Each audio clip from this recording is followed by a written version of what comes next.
What's up, everyone? It's your girl Shlex. It's your boy Southwest Bully, the one and only. And welcome back to the Opposites Attract podcast.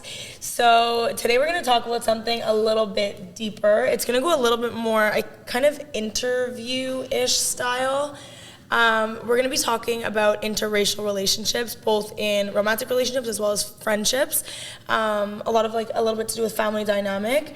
And I kind of just wanted to ask Jay questions, and yeah, we'll see where this goes. I think it's going to be fun, I guess. Fun, I don't know if that's the right word, but fun for you to talk about maybe. I'm a bit nervous, but yeah. But I think it's really important right off the bat to just really emphasize the fact that this is obviously not your job to be educating any person. White person. Yeah, I was going to say in the white community, any type, but even just like European Spanish, it's not just like we're talking about black and whites, like anyone. It's not your job to be educating people, and this is more of just an episode where we could kind of just have a discussion, and you can kind of tell your story. It kind of just gives you a bit of a spotlight right now, whether you like it or not, a safe space, whether you like it or not, to kind of just tell your story, say how you feel, like chop it up. Honestly, like this is your area. You could say whatever the hell you want, and that's what's so fun about it. Because this is an interracial relationship. So you get to talk about. But you see, like you're saying, this is an interracial relationship, but it's not the same as. Well, obviously, it was kind of. I know, but like you know what I mean, like. Yeah. I think the issues or. Because have you ever run into issues in previous relationships, because you were dating someone. French. Oh, okay. So romantic. Yeah.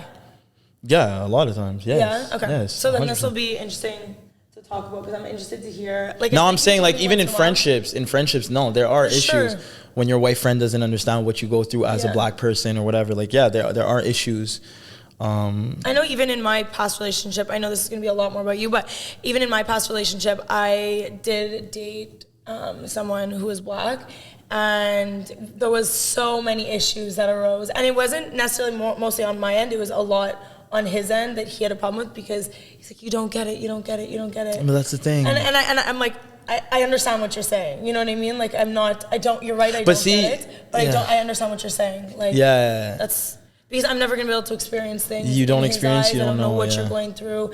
I can listen to it secondhand, but I'm never going to be able to experience what you come home from the end of your day and you had struggles that pertain to either racial biases or different things like that. Like, it doesn't apply to me. So the only thing I could have done was support him.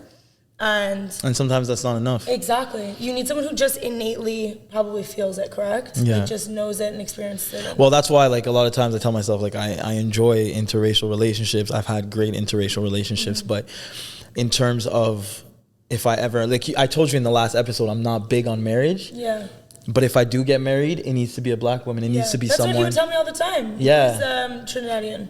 Oh, there you go. And he was like, he wouldn't say maybe during the relationship, but he was like, then when we broke up, he's like, this is why I need to date a black woman. I'm like, okay, understand. Yeah, and like I know a lot of black women are like, we told you, and I'm like, yo, you know what? Not like it took me time to realize that there is this underlying issue where it's like, even just an example, like language. Yeah. Like I've been in a relationship where I'm with a Spanish chick, and everybody's speaking Spanish. Right. Nobody cares about me not understanding.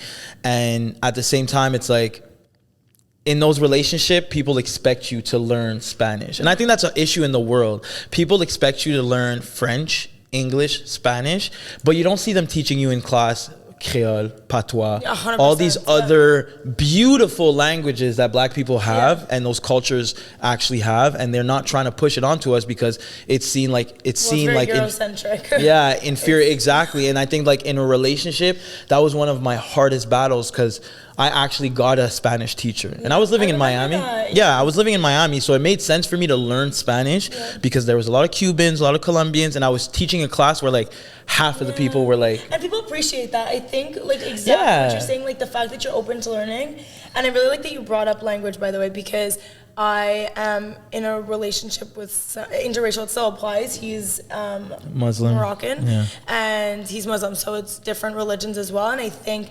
that just the idea of being of having the desire of your partner or friend just wanting to learn more has so much value in it. Like, 100%. I ask many questions all the time. I'm like, okay, and like I literally educate myself. I'm like Googling stuff about Ramadan or like, but what see, are the 5 pillars of without Islam? him, and I'm trying to like, and I just want to know things. Like, it's just like for our kids, for our future lives together. When I'm with your family, like, I'm allowed to ask you questions, but like, it's also my responsibility. Like, I'm like, I'll educate myself too, and I want to, because this is what I really think about the situation is that a lot of time, kind of running back to saying this is not your job to educate anyone, but it's also,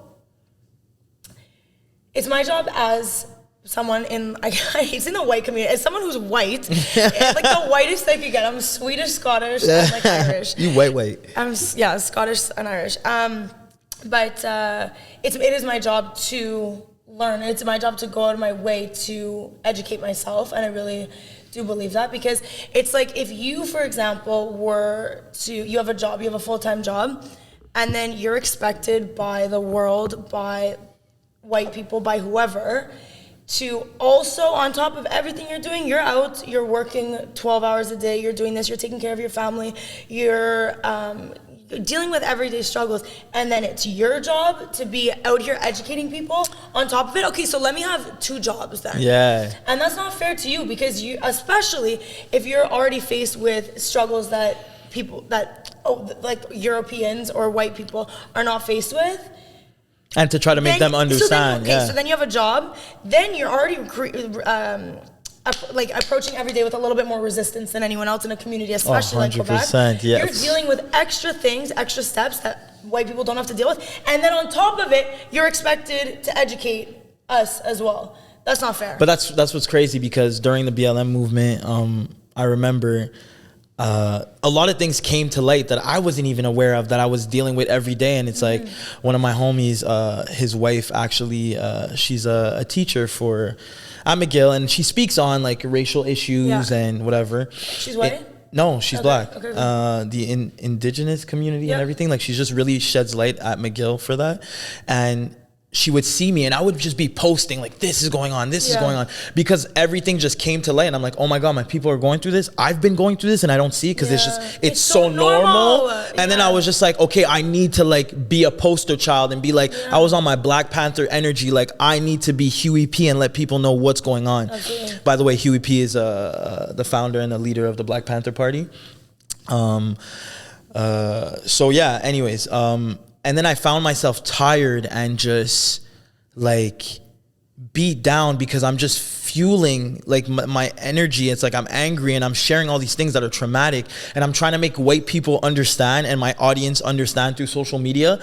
And then she had to stop me and be like, yo, Jay, it is not your job. You need to relax right now. We're hurting right now. You need to just really, and that's what we're going through every day. It's like you get into these relationships where it's like we're almost like a fucking fetish. Like I've been with, like, I'm from the West Island. There's a lot of white girls, a lot of Italians, and it's like we're an experience, because these white girls won't marry me.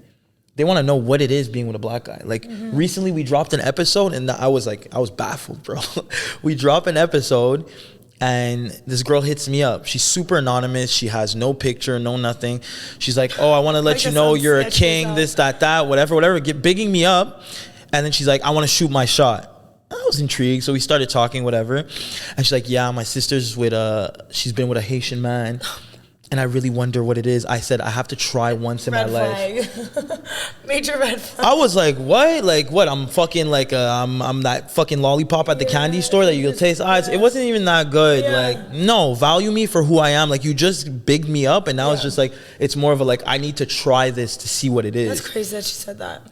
But like, you know, no man, and as a black man, I never said, oh, I need to try a white girl to know what a white girl was. I truly fell in love with some white girls. I truly fell in love with light-skinned girls. I truly fell in love with It wasn't an experiment for you. It wasn't an experiment, and I just realized, some type of science. You know what I mean? Like, and I see it a lot. Like, a lot of girls are just like, oh, well, I wonder what it is. Especially when Kylie Jenner's coming out with Travis Scott, Kim Kardashian's coming out with Kanye. I was about to say, I was like, you use the word fetish, but I don't think even fetish is the word, but even more so, it really very much glamorized. Exactly. It's very much glamorized, and it's culture vultures. Facts. Culture vultures. It's just like, it's cool. Well, that's exactly what it is, especially like right now on social media.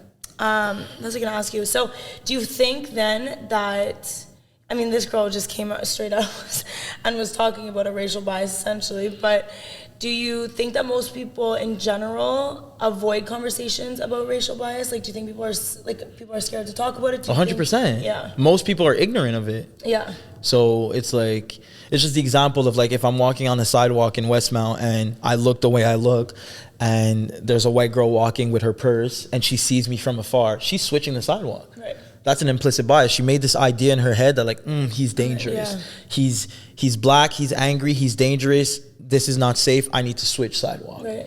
And it's like, just that microaggression, that fucks up your day. Of course. It messes up your day, and then it's like, and nothing even needed to be said. That's the problem. It's just, and it's so, like, in the term microaggression, but it's just so small, but it's, I'm sure obviously so impactful like that. Like, oh yeah, I've remembered. And then after, it's like I come home to an interracial relationship and like you're trying to explain that to the white mother and like the white daughter, and like nobody really gets it, and they're like, oh well, you sure that's what it was? Yeah. And it's like then it's like you're gaslighting me in a sense. You're like, I remember I used to get pulled over by the cops all the time. I drive a big Jeep, tinted windows, I keep my waves wavy, so I got a do-rag on, and it's like, I'm an honest guy going to my business and like whatever, and it's like I'll see a cop going in the other direction while I'm driving this direction because doing he's nothing wrong, but because he saw I had a do-rag and he could see in my window, and bro, bust a U-turn, stops me.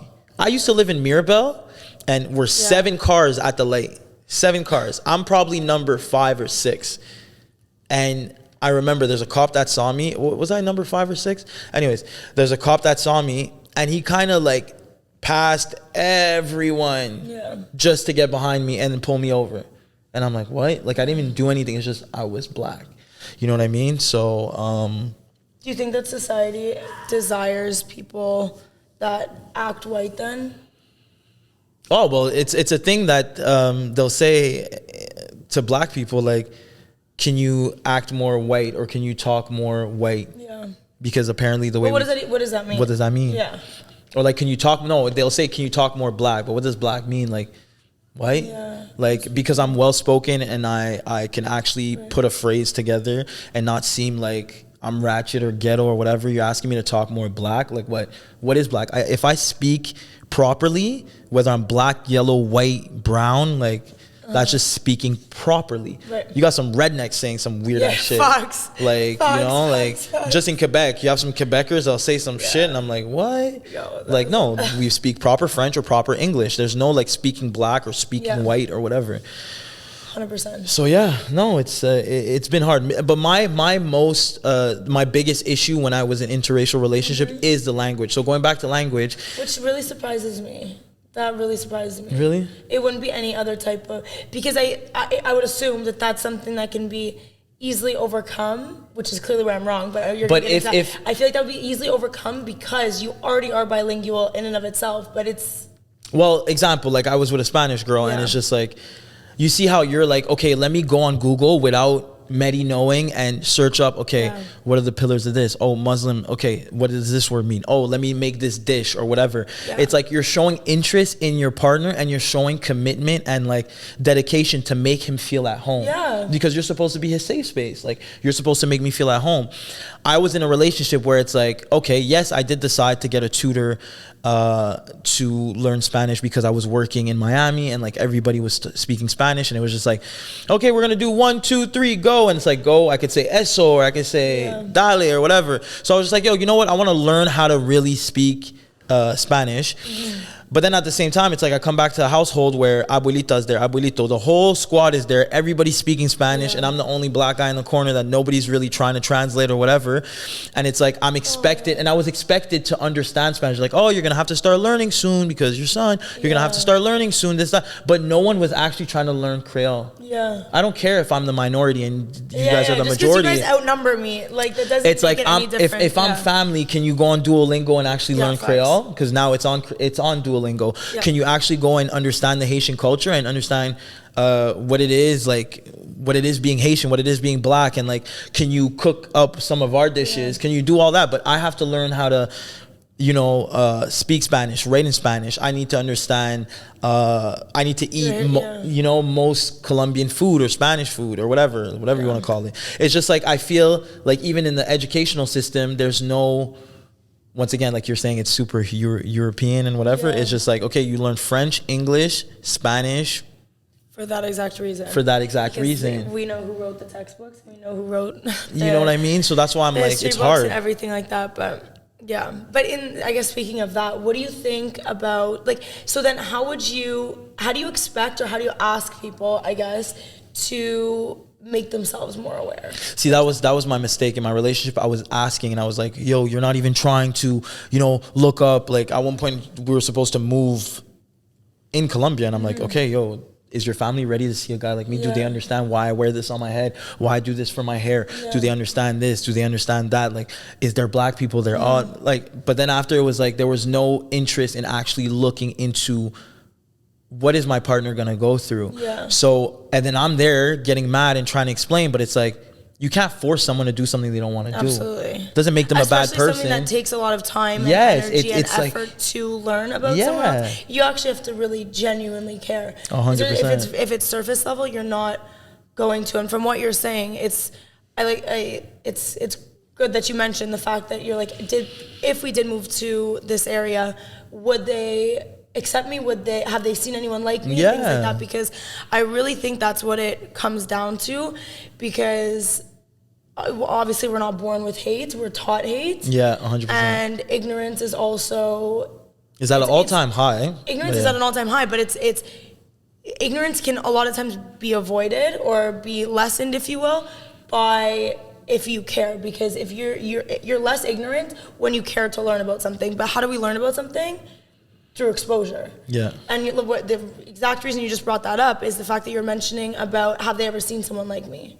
Mm-hmm. Because when people don't know, that's when they're ignorant. Yeah. And that's no excuse either, at all. It's excuse. Not. But you need to be exposed to these things, no matter where you live. And this is not coming off preachy, but like I'm trying to think of it in myself, because I remember you asked me, why am I the way I am, for example? How did you? Well, you know what? It was funny because a lot of she used to be my client, and when she was my client, I think you were studying law, and you were trying to get into Miami U or whatever, and you had to write an article of why and what you want to do in the world of law, and you just sent it to me. I didn't even know what it consisted of. I didn't even know you that well. I was just like, no, your opinion. You wanted my opinion. Yeah. Sent it my way, and I remember I was at home and I'm reading it, and I'm like, oh fuck, this white girl wants to use her privilege to help black people. And it was in a sense where it was like, you emphasize in your article, in your essay, that you wanted to basically protect athletes that are signing contracts, that are getting into the league, that are getting abused and used because they come from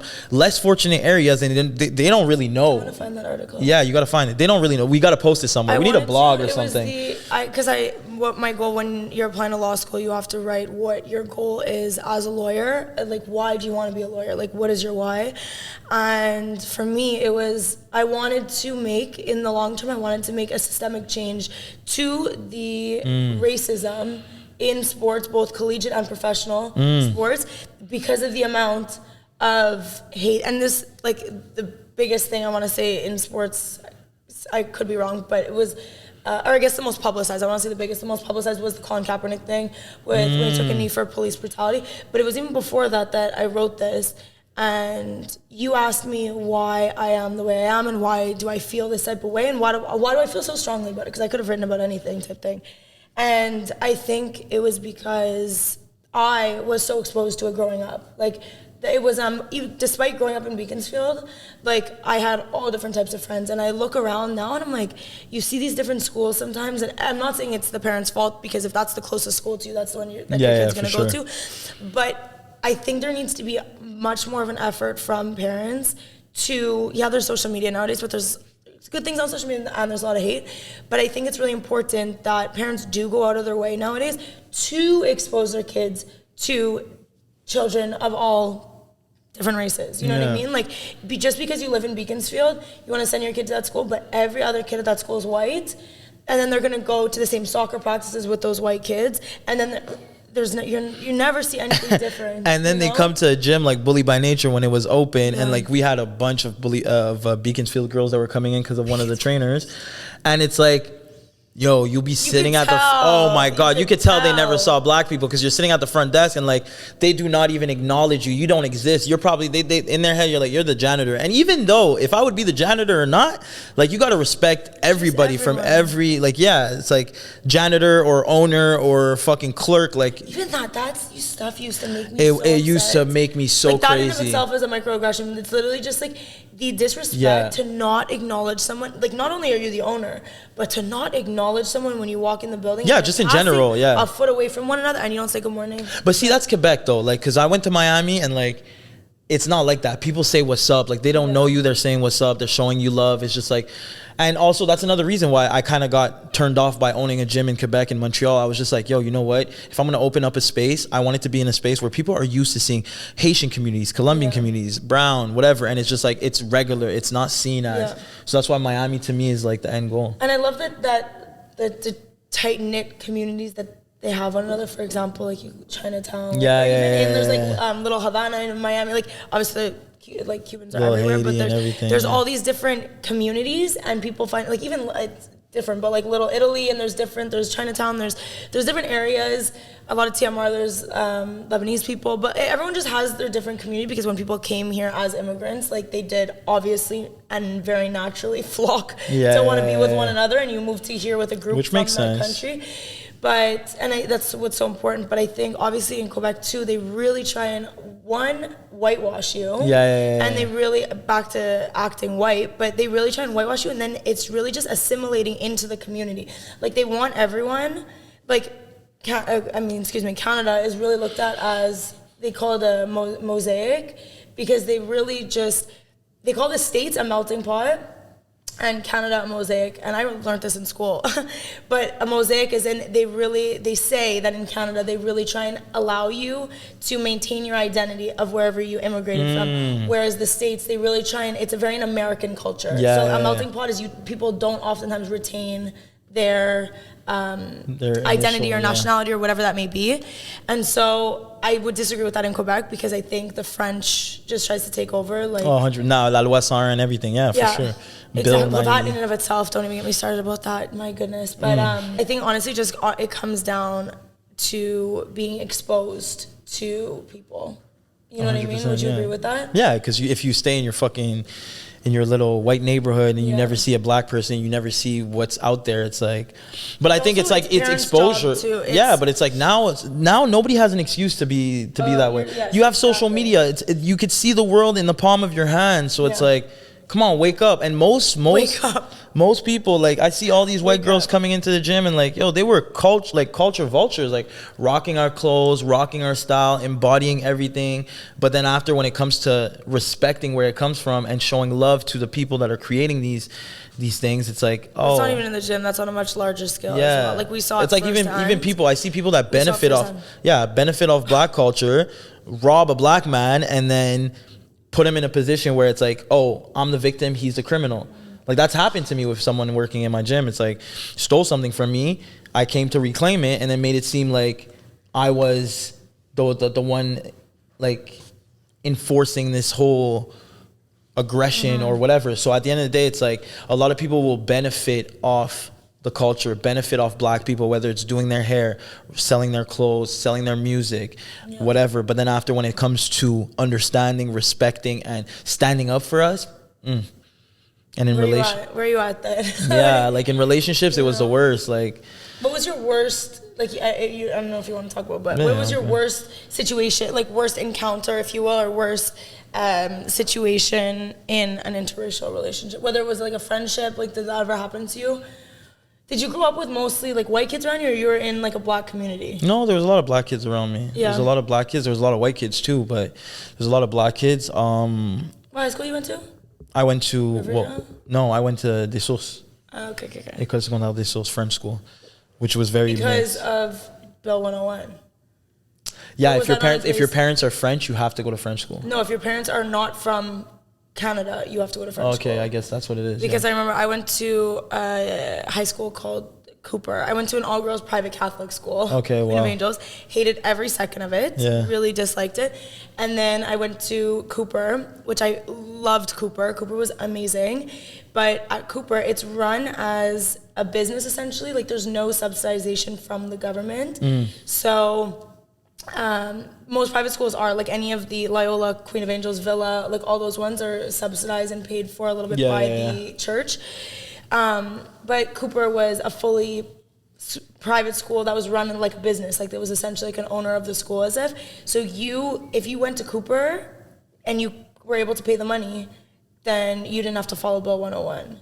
So it was a lot of, like, it's just a very wealthy immigrants, for example, like a lot of Arabs, a lot of Asians that came, or their parents just would send them there from China, from any of the Arab Kuwait, countries, whatever. And because they were able to pay it, they went there. Because you didn't have to follow Bill 101, and then you could go to an English school. That's but dope. again, it's dope, but you can only have that option because you can afford it. Because you have money, so it isn't. Yeah, true. Then we're going to get into classism, and then there's just socioeconomic factors and...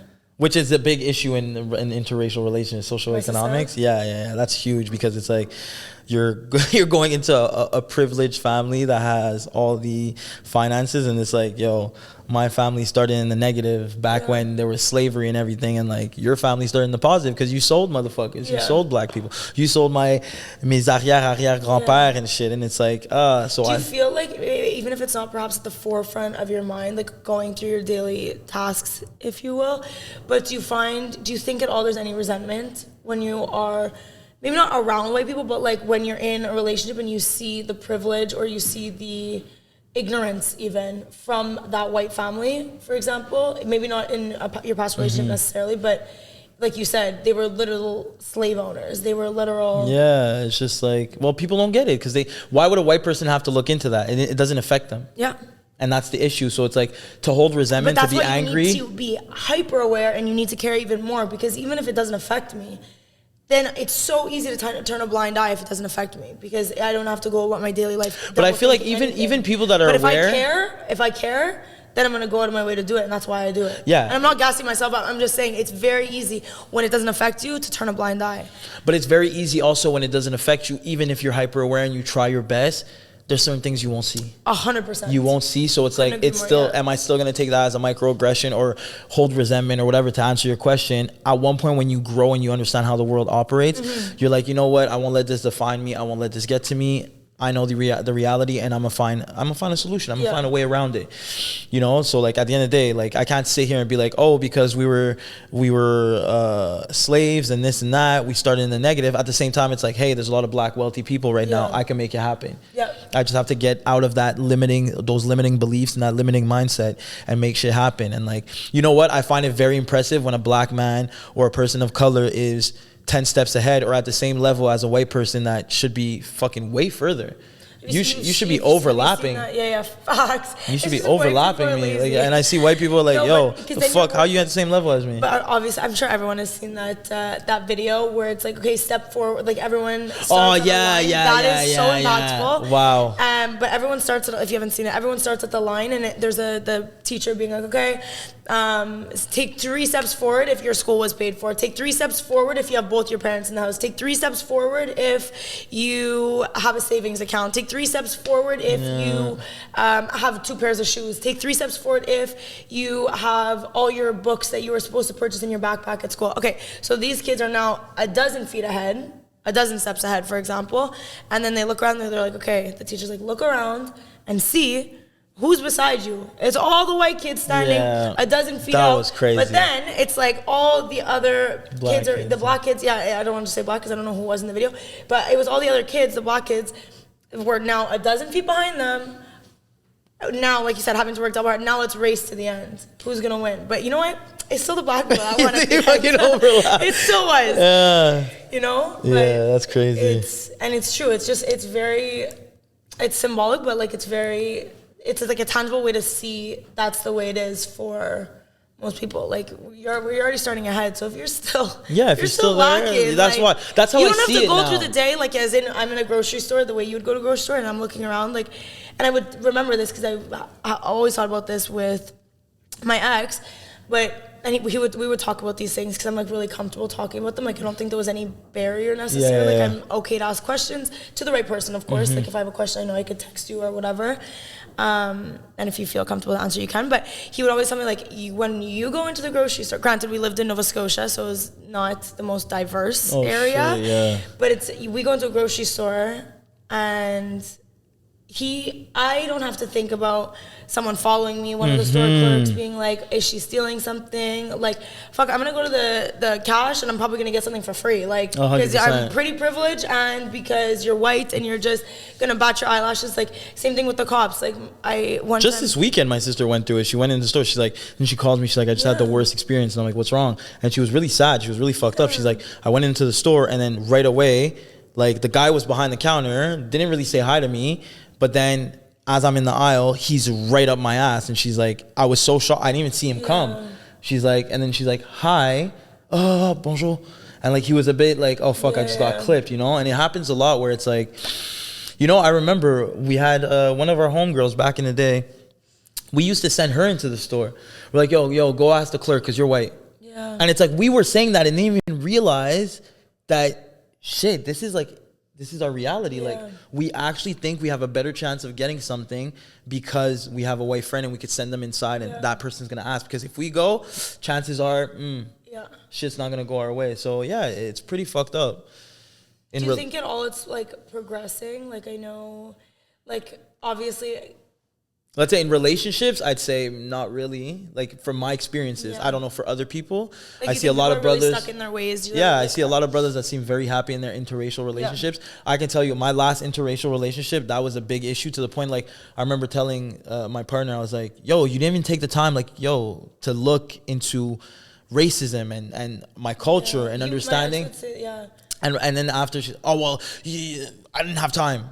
Okay, so it's just like, and then I guess that just goes down. Caring, though. Yeah, like but I think that just goes down, and I don't want to categorize white women or whatever. It's just I think it comes down to are you really interested in the person? You really love them? Because when you really love someone, like at one point I was really dedicated to learning Spanish because I'm like, I want to be able to speak Spanish to my children, to my wife, to her family. I wanted to have a great relationship with her father. So I'm like, so sometimes I would go and Google, write what I want to say in English. I get it in Spanish and I just send him a text. Yeah. And he would appreciate that. You know what I mean? So I would love to learn another language. But yeah, exactly. So I just think in relationships, I don't know. I can't speak is it progressing or not. In the world, I guess there's more people that are aware, but I don't think it really makes a difference. There's so much. But it goes down to privilege. Like you don't realize because it's never been your reality. So how are you able to help us or help make a change? I don't know. I'm not like a racial pro or whatever, but like... I think that, like you said, I guess the law of exposure and being exposed to it, putting yourself in situations like that. I don't know if that's like the be all end all, and I don't think it is. I don't know when this ever will be. But I think that people who realize that they have privilege, like even part of my letter, I don't know if you remember reading this part, because when you, again, write that letter to law school, for example, it's that how does that relate to you? Like, why do you care about, like, why do you care? Not like, why do you care, but why do you care? Why do you feel so strongly about this to dedicate over $100,000 to doing this, to whatever your goal is? You want to dedicate all your time and money to that? Why do you actually care? And it's that I wanted to use, I recognize that I have privilege, and I recognize that I have a voice, and it's unfortunate in the grand scheme of things that compared to two people, if I was standing next to perhaps a black woman, that someone might listen to me more. And if I'm standing in front of a judge, for example. Yeah. But that's when you need to use that voice. That even power, more that so, privilege. You know? Yeah, that power, 100%. That privilege, 100%. So, yeah. Shit. Some real shit. Yeah. Thank you, Don. Of course. But I guess we'll wrap it up here. Yeah. I feel like I want to do a part 2 to this. I feel like that's a really good conversation. I think we have I'd love for people, I don't know if you feel comfortable doing it, but like maybe people could ask some questions. Again, not your job to educate, but you could kind of maybe tell stories that like through your experiences perhaps. Yeah. See how I feel. Yeah, of course. If not, like I still have questions that I wanted to ask you, but I don't want the episode to get too long. Like there was a few more things I wanted to tap into, so perhaps we can do another episode on it. And yeah, that was good. That was good. Yeah. Enlightened. So don't forget to like, comment, share, subscribe, follow, do all the good stuff. TikTok, Instagram, Spotify, YouTube, all the good stuff. We're gonna try and get more content out. We're also working on some merch. Yes. Diversity fuels the dynamic. I'm so obsessed. That's a slogan. Speaking of which, this is a good time to talk about it because we're talking on the interracial Yes, episode. yes. Diversity fuels the dynamic. I'm so excited about this merch. Like, It's gonna be crazy. It's gonna go crazy. It's gonna be crazy. You guys are not ready for the designs. They're fire. It's crazy. Yep. I popped off. You did. Congrats. Yo, honestly, she did. She did pop off. And I'm not that creative, and I was like, I just felt so... I wouldn't say that. No, I'm not that creative. I'm not that creative a person. I never would call myself a creative. Like, I just don't think that's... I'm more like an executor. Like, I can get stuff done. I'm not that creative. You're a lot more creative. I'm very creative, but I mean... Vision. I just felt so aligned with this. I was like, yo... I had an idea. I'm like, I'm running. But I feel like you're just like that with merch. It's because you're a fashionista. So like everything you dropped for your personal brand and what you just dropped for OAP, you are in that lane. You are creative. She's our designer, guys. Respect. And then I get his approval. We got Alexander Wang here. So yeah, watch out for that. Honestly, we're gonna try doing that in the next like week or so. We're just trying to find the perfect blanks. We are going for kind of like a vintage look, but you guys will see everything once we drop it. Like I said, like, comment, share, subscribe, follow, tap into everything, and we'll see you guys next time. Peace. Ciao.